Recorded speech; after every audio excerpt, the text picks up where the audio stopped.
Welcome to Wisdom for the Present, where we take ancient truth and bring it into clear, modern understanding.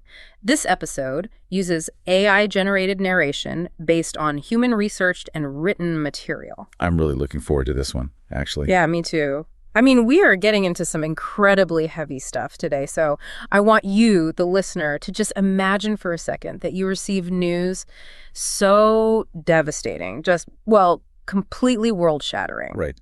The kind of news that just drops the floor out from under you. Exactly. And your immediate reaction isn't just to cry or, go numb. It is to physically destroy your own dignity. Like you throw yourself face first into the dirt. Literally groveling in the dust. Yeah, tearing out your own hair by the roots. And then, and this is the part that always gets me, gathering up handfuls of scorching, blackened ashes from a fire pit and just pouring them over your own head. Deliberately ruining yourself. Right. Ruining your clothes, your appearance, your composure, writhing on the ground, just howling with a sound so terrifying that the people around you actually faint from the sheer acoustic force of your grief. It's just, it's the absolute instantaneous collapse of a human soul. And it is arguably the most visceral depiction of trauma in the ancient world. Yeah. Because we are stepping right into the absolute darkest, most agonizing hours of Homer's Iliad today.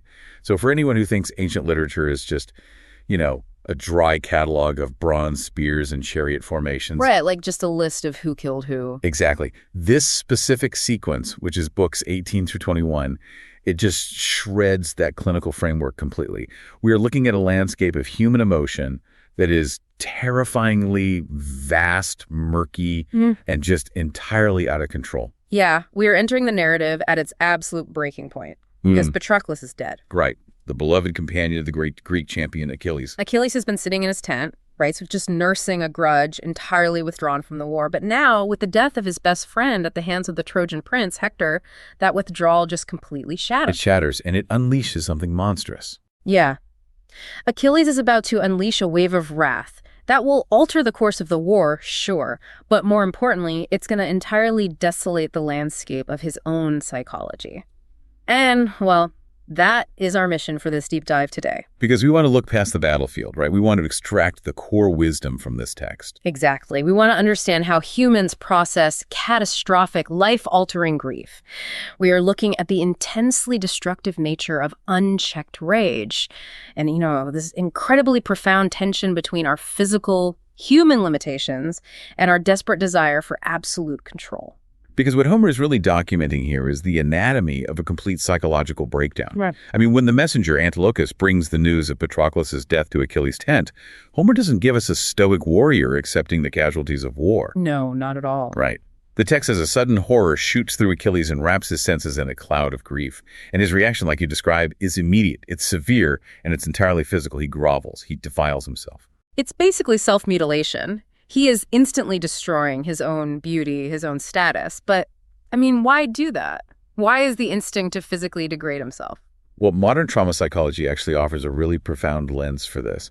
When a person experiences a sudden catastrophic psychological blow, the internal agony is so vast, so overwhelming, that the physical body desperately tries to match it. Oh, interesting. So it's an external reflection. Exactly. The internal world has just been reduced to ash, so Achilles covers his external body in ash. It is an attempt to make the invisible, suffocating pain visible. He is externalizing the absolute ruin he feels inside. Wow. Yeah, and it's in the middle of this suffocating grief that his mother, the sea goddess Thetis, hears his groans from the abysses of the ocean and actually rises up to comfort him. But the comfort she brings is actually a brutal reality check. Very brutal. And this is where the text gets incredibly chilling. Thetis holds her grieving son and tells him the blunt truth of his fate. She says, when Hector falls, thou diest. Right. Your fate is intricately tied to his. Yeah, if you take revenge for Patroclus, you will die immediately after. And Achilles, he doesn't even pause. Not for a second. He doesn't weigh his options. He just accepts this doom instantly. He says, let Hector die and let me fall. He literally calls himself an idle burden to the ground. Like he trades his entire existence, his whole future, just for the chance to drag Hector down with him. It is a devastating choice. And, it reveals a core truth about severe grief.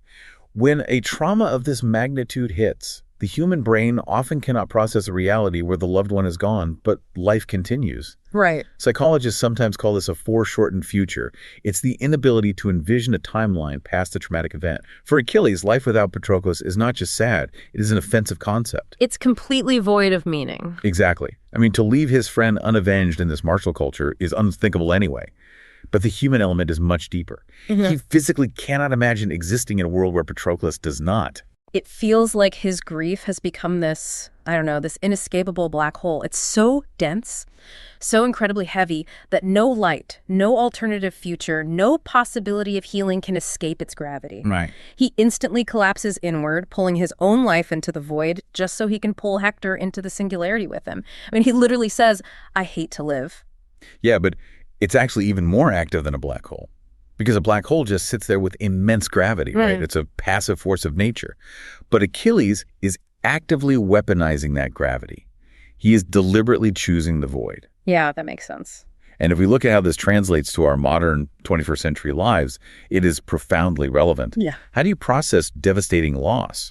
Severe trauma gives us extreme tunnel vision. Oh, absolutely. We become so consumed by the immediate agony that we willingly sacrifice our own well-being, our careers, our relationships, and our future joy just to address or numb that immediate pain. We see it all the time. I mean, think about it. Someone goes through a horrific divorce, or they face a massive professional betrayal, or they lose someone they love deeply and they just completely self-destruct. Right. They pour the scorching ashes over their own head. Exactly. The ashes of bad habits, isolation, or just bitter vengeance. They decide that because this one vital thing has been lost, the rest of their entire life is worthless. Precisely.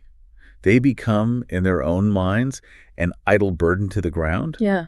And so the wisdom we have to extract here requires really deep observation of our own minds during a crisis. Yeah. When you face overwhelming loss, the temptation is to allow the pain to dictate the entire trajectory of whatever life you have left. Yeah. You have to recognize when our grief begins to curdle into a self-destructive death wish. So it's about catching that tunnel vision. Yeah. Acknowledging that you are actively deciding to throw away your future because the present is unbearable. That is the only way to actually arrest the fall. Which makes what happens next in the narrative so incredibly jarring. Yeah. Because we are sitting in this claustrophobic, suffocating, gravity-heavy grief inside Achilles' tent on the beach. But Achilles needs new armor to fight. Right, because Hector stripped his old armor off Patroclus' body. Right.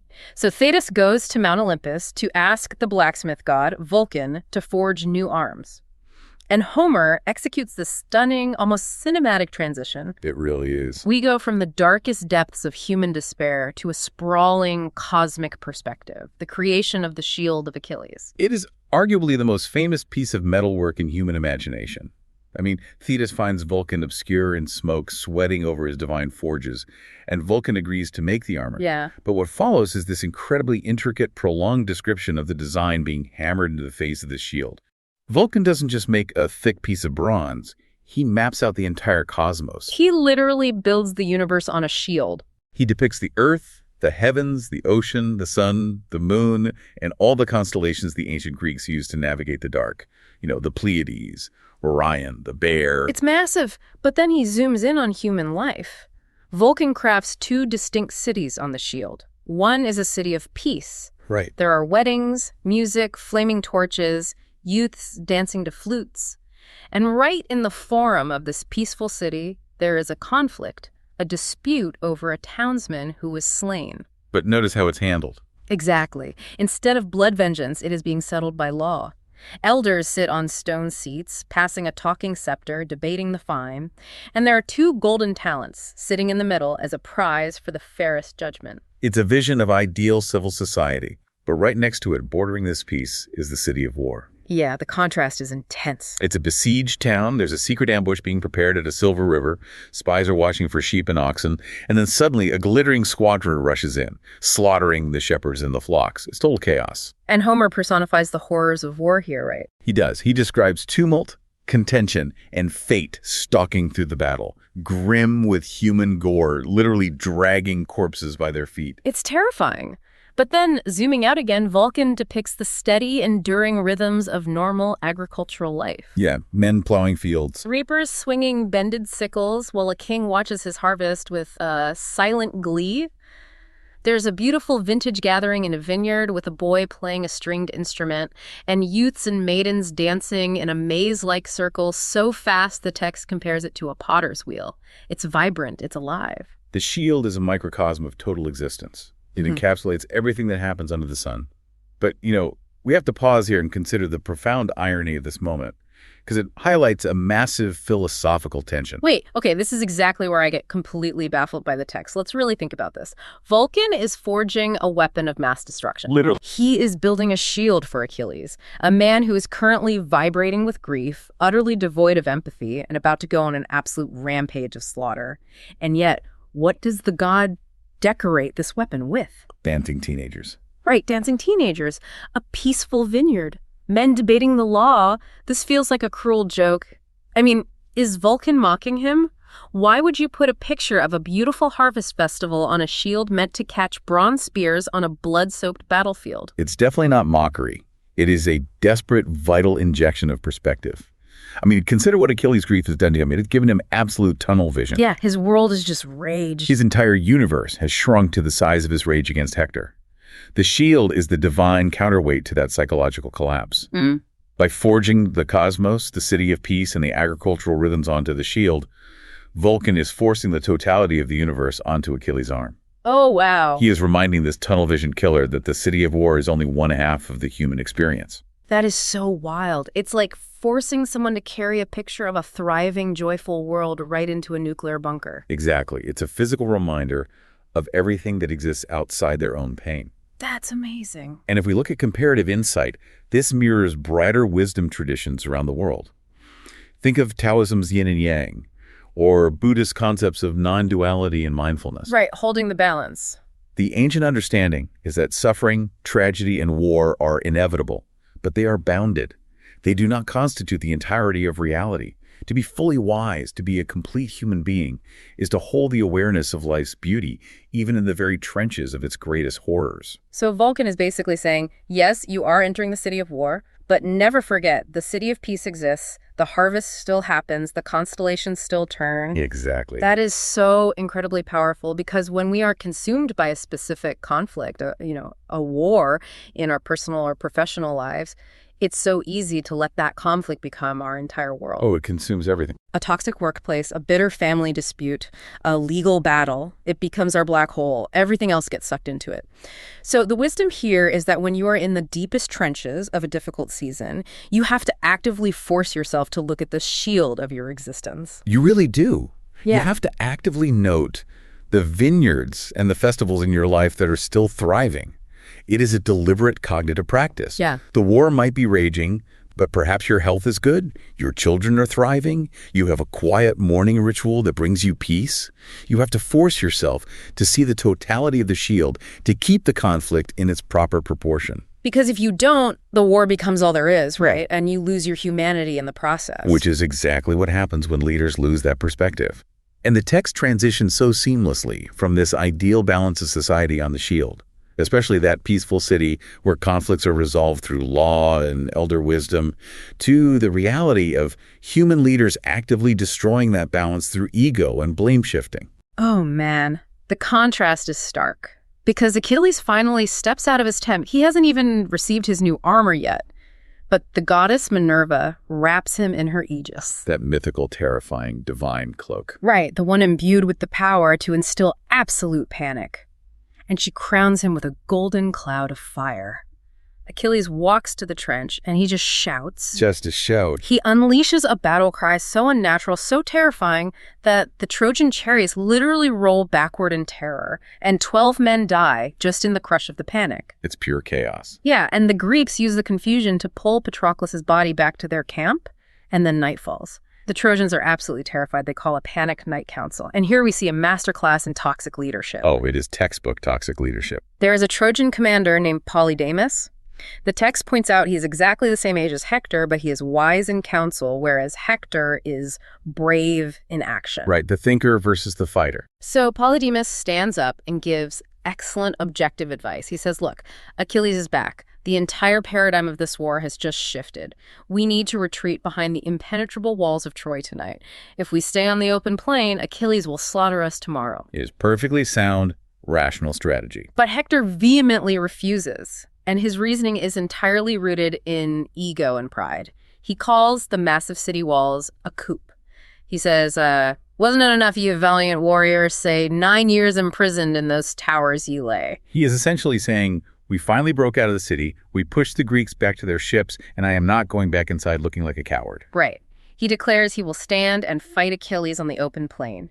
And the truly tragic line Homer gives us is that the troops cheered for this terrible plan because Pallas robbed the many of their mind, to their own sense condemned, and left to choose the worst advice. Hector seals his entire army's doom out of pure pride. He suffers from the ultimate sunk cost fallacy. Oh, 100%. He feels he has invested too much time, blood, and reputation in this offensive push to retreat now, even when the facts on the ground have completely undeniably changed. It's the refusal to adapt because adaptation feels like humiliation. Exactly. And the very next morning, on the Greek side, we get the mirror image of this leadership failure. Yeah, it's wild how Homer pairs them up. Achilles calls a formal assembly of the Greeks. He officially ends his anger with Agamemnon, the commander-in-chief who insulted him and started this entire disastrous rift in the first place. And Agamemnon's response is just wild. I mean, if you are a leader who made a petty, arrogant decision that directly led to the deaths of hundreds of your own men, including your top fighter's best friend, you would expect a moment of contrition. You'd hope so, yeah. You'd expect him to stand up and say, I messed up, I let my ego get in the way, I am responsible, and I'm sorry. Instead, Agamemnon gives this incredibly long, rambling, defensive speech, and he delivers it while sitting in his chair. He doesn't even stand up to address the assembly. He completely abdicates responsibility. He claims he wasn't really the one responsible for his actions. He blames his terrible judgment on vengeful Ake. Yeah, Akate. In the ancient Greek framework, Akate is the personification of delusion, ruin, or infatuation. Agamemnon claims that Jove, fate, and Akate drove him to insult Achilles. He literally passes the buck to a goddess. He even tells this long mythological tangent about how Akate once tricked Jove himself regarding the birth of Hercules. His logic is essentially, if Jove, the king of the gods, can be tricked by delusion, how could a mere mortal king like me possibly resist? That is so convenient. Right. Agamemnon literally says, what then could I against the will of heaven, not by myself, but vengeful Akate driven. She prints her lofty footsteps on the heads of mighty men. It's the ancient equivalent of saying, the devil made me do it. Now, obviously, we have to navigate this with some discernment, right? The ancient Greeks literally believed that unseen forces, gods, and personified states of mind could hijack human agency. So within his cultural context, Agamemnon isn't entirely fabricating this excuse out of thin air. True. The worldview is different. However, even within the Iliad itself, Homer seems to frame Agamemnon's speech as overly defensive, hollow, and slightly pathetic. Yeah, he's definitely hiding behind theology to avoid accountability. Exactly. Today, with our understanding of psychology, we cannot accept Agamemnon's excuse. What the text captures so brilliantly is the universal feeling of cognitive dissonance when a leader utterly refuses to own their catastrophic mistakes. It is so uncomfortable to listen to because it is just so recognizable. I mean, we don't blame Aeneas anymore. But think about how we all do this. We invent our own modern gods of delusion to blame. Oh, absolutely. The algorithm changed. Right. The algorithm changed. The macroeconomic environment shifted without warning. Sure. The marketing department didn't deliver the assets on time. The supply chain was disrupted. We blame systemic or external forces for our own poor management, just like Agamemnon. We refuse to take the ego hit of saying, I made a terrible call and it hurt people. It is an immense obstacle to growth, both organizationally and personally. When a leader, a parent, or a partner refuses to take accountability, it corrodes the trust of the entire ecosystem. Right. Hector's ego literally gets his men killed. Agamemnon's ego nearly cost the Greeks the war. So the reflection here for you listening is really necessary. Who or what is the A-Day in your life? When you find yourself explaining away a failure, catching yourself is vital. Are you passing the buck to save your pride? Taking the hit to your ego is infinitely better than destroying the trust of the people who rely on you. Yeah.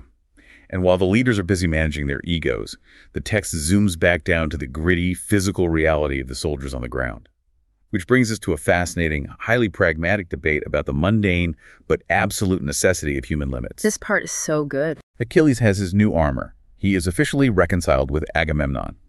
And he is just vibrating with adrenaline. He demands that the entire army march out and fight immediately. No preparations, no breakfast, just immediate violence. He insists that the men must fast until revenge is achieved. He projects his own manic, grief-fueled energy onto the entire army. He says, let not my palate know the taste of food, till my insatiate rage be cloyed with blood, destruction be my feast, and mortal wounds. He is operating purely on the cortisol and adrenaline of fresh trauma. He really believes his willpower can override biology.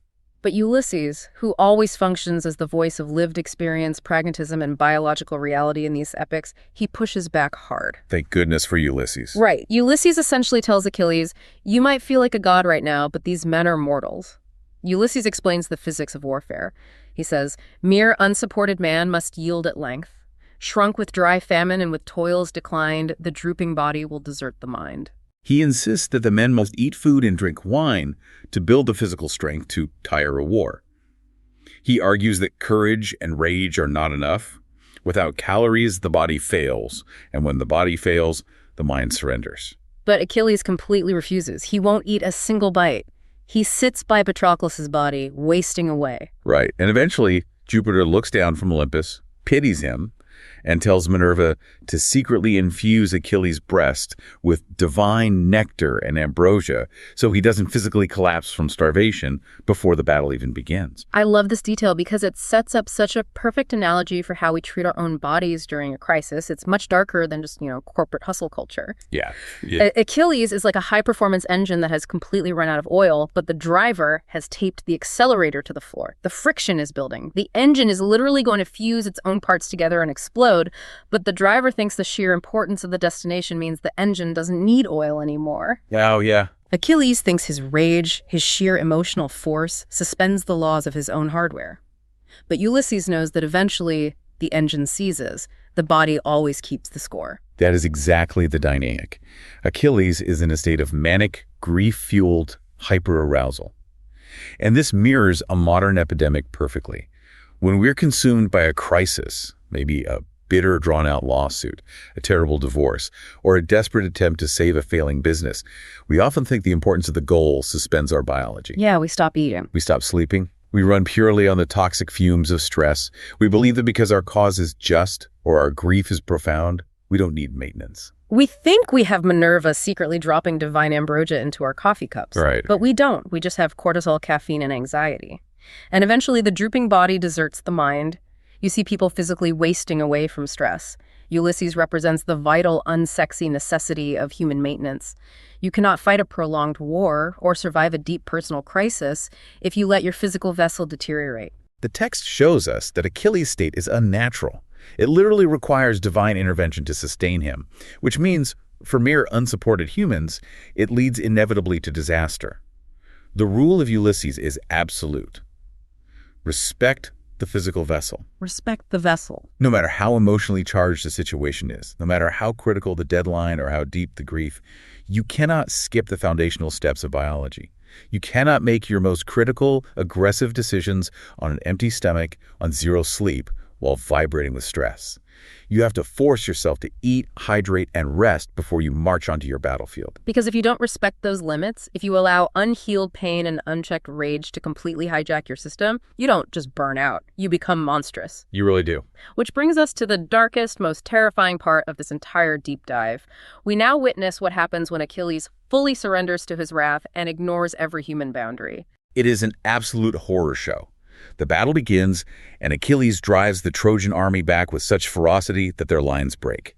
Half of them flee into the deep swirling waters of the river Scamander, also known as Xanthus. And Achilles leaps into the water right behind them. He leaves his spear on the bank and just wades into the river with his sword, chopping men to pieces until the water is literally red, warm, and choked with blood. And in the midst of this slaughter, he does two things that are incredibly disturbing, even by the brutal standards of ancient warfare. First, he pulls 12 young Trojan men out of the river alive. He binds their hands behind their backs with their own belts, hands them to his men, and sends them back to the Greek ships, specifically to be used as human sacrifices on Patroclus' funeral pyre. Which, human sacrifice was an abomination to the ancient Greeks. There was a violation of natural law. It shows exactly how far Achilles has fallen. And then, The text zooms in on a deeply personal encounter. Achilles meets a youth named Lycaon in the river. And the backstory of Lycaon is vital for understanding the depth of Achilles' descent into nihilism, isn't it? Very much so. Lycaon is a son of King Priam. Achilles had actually captured him once before, 12 days ago, and sold him into slavery.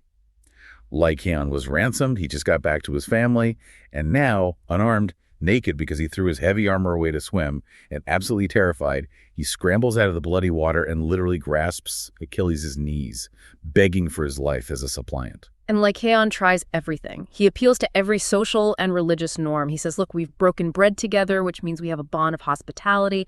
I'm worth a huge ransom. My father will pay you.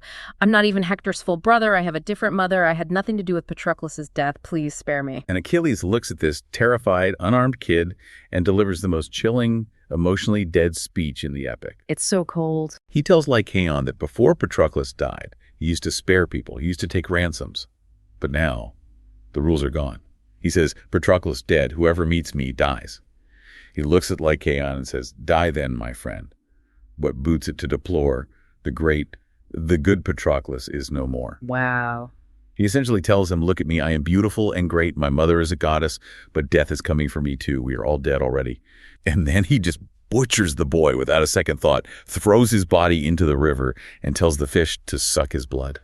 It is so hard to read. We really have to guide our understanding carefully here. We often think of Achilles as the great hero of the Iliad, but in this moment, he is a monster. Absolutely a monster. The human sacrifice, the merciless slaughter of an unarmed suppliant that violates all the sacred laws of hospitality and mercy.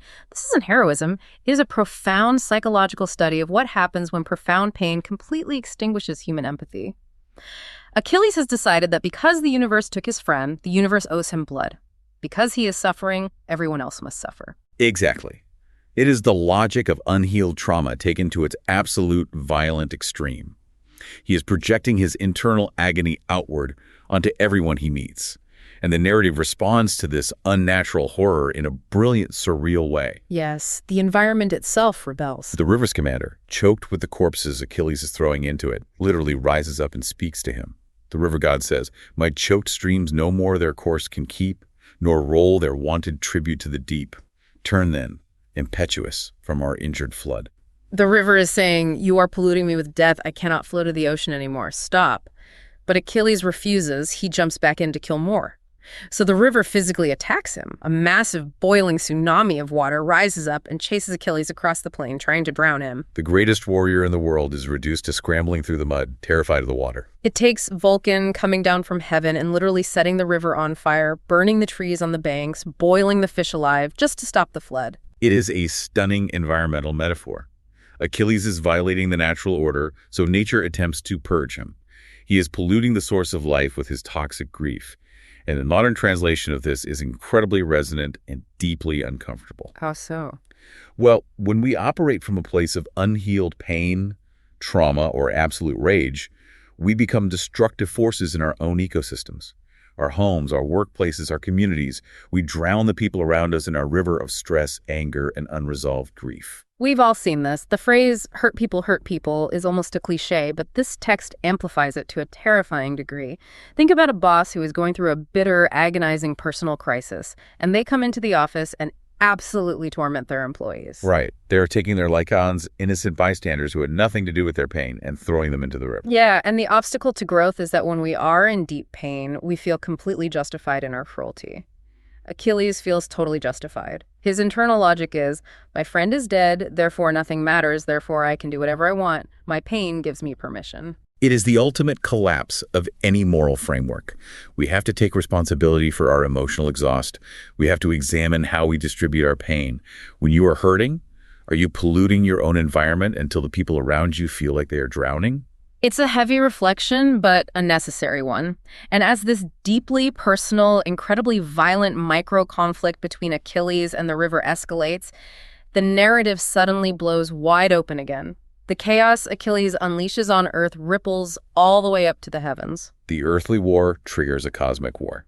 The gods themselves enter the battle. It reads like an apocalyptic vision, but with deep philosophical undertones. Jupiter sits on his throne and officially gives the gods permission to join the battle on Earth. And it descends into a cosmic free-for-all. Total free-for-all. The sheer force of the gods clashing makes the earth shake so violently that Pluto, the god of the underworld, leaps from his throne in absolute terror, screaming, afraid that Neptune's earthquakes will crack the earth open and expose the realm of the dead to the daylight. It's total absurdity. You have Minerva punching Mars in the neck with a massive boundary stone. You have Juno, the queen of the gods, beating the goddess Diana over the head with her own bow and arrows, leaving her weeping like a child. It's almost comical, so petty they are. Venus gets struck down. The elemental forces of fire and water, Vulcan and the river Scamander, are trying to obliterate each other. The gods are acting violent and utterly chaotic. But for the ancient Greeks, this wasn't just a superhero fight. Right. They viewed the universe as a place of competing, volatile forces. The gods acting violent and chaotic reflects the unpredictable, often absurd nature of life itself. Earthquakes, plagues, massive wars, these are the macro forces clashing. But amidst all of this madness, there is one incredibly specific, grounding moment that provides the crux of the wisdom here. Achilles is about to kill a Trojan hero named Aeneas. But Neptune, who actually hates the Trojans and is fighting for the Greeks, suddenly stops. Right. Neptune covers Achilles' eyes with a mist, physically lifts Aeneas up, and throws him completely over the battle lines to safety. And Neptune explicitly states why. Aeneas must be saved because fate decrees that he will survive the fall of Troy to continue the Trojan line. He is the seed of the future. It is a profound realization. Even in the absolute worst chaos, when the world seems to be ending, when fire and water are colliding, a thread of continuity and future purpose remains. Fate, the ultimate structure of reality, still operates above the chaos of the gods. Yeah. And we see this again shortly after, when Apollo disguises himself as a Trojan named Agenor to trick Achilles. He lures Achilles away from the city gates just long enough for the rest of the terrified Trojan army to escape inside the walls. Even in Achilles' overwhelming, terrifying dominance, he is manipulated. He doesn't control the cosmos. That is the ultimate humbling reality. He is the deadliest man alive, but he's still just a man. Translating this to our reality today, when the macro world feels completely out of control, political upheaval, economic crises, massive societal shifts, it feels exactly like the gods are fighting and the earth is cracking open. The chaos is deafening, and we feel entirely powerless. We cannot stop the gods from fighting. We cannot control the macro forces of history or economics. But the wisdom here is finding your Aeneas. Finding your Aeneas. When everything around you is burning, what is the small, essential piece of your future, your family, your values, or your work that you need to protect and carry forward out of the chaos? You focus on the seed of continuity. You protect what you can carry out of the fire. That is the essence of resilience. Holding on to the future when the present feels unendurable. Which brings us to our final provocative thought. As Achilles prepares for this final, brutal assault, having chased Apollo and realized he was tricked, he pauses. He speaks to his immortal horses, Xanthus and Balius. He reproaches them for leaving Patroclus dead on the field. And then something miraculous and eerie happens. The goddess Juno gives the horse, Xanthus, a voice. The horse bows its head, its mane dragging in the dust, and it speaks directly to Achilles. It tells him, "Yes, this day at least we bear thy rage in safety. But come at will, the fatal time must come. The fates thy death demand." The universe itself looks Achilles in the eye and tells him his time is up, he is going to die. And Achilles' response. He isn't shocked. He says, "I know my fate."